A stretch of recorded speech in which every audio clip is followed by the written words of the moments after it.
స్వాతంత్ర దినోత్సవాన్ని నిర్వహించుకుంటుంది. ఆ కార్యక్రమాన్ని ఘనంగా చేసేందుకు మనం ఇక్కడ సమావేశమయ్యాం. ఆగస్టు 15, 1947లో మన భారతదేశం మొదటి ప్రధానమంత్రి అయిన జవహర్లాల్ నెహ్రూ గారు ఎర్రకోటపై మన జాతీయ జెండాను ఆవిష్కరించారు. ఆ క్షణం ఇప్పటికీ మనకెంతో గర్వకారణం. ఈ మహత్తర సందర్భమే భారతదేశంలో బ్రిటిష్ పాలనకు ముగింపు పలికిందని చెప్పే ఒక సంకేతంలా మారింది. బ్రిటిష్ వారు వాణిజ్య ప్రయోజనాల కోసం మన దేశంలో అడుగుపెట్టారు.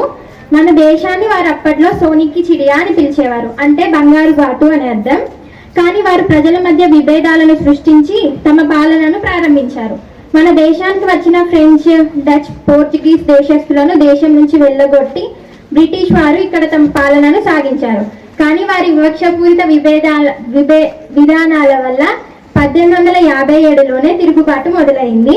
అప్పటి నుంచి స్వాతంత్ర ఉద్యమం కోసం భారతీయులు పోరాడుతూనే ఉన్నారు. దాదాపు 100 ఏళ్ల పాటు ఆ స్వాతంత్ర ఉద్యమంలో మహాత్మా గాంధీ, భగత్ సింగ్, జవహర్లాల్ నెహ్రూ, నేతాజీ వంటి ఎందరో సమరయోధులు 100 ఏళ్ల పాటు పోరాడితేనే మనకి స్వాతంత్రం వచ్చింది.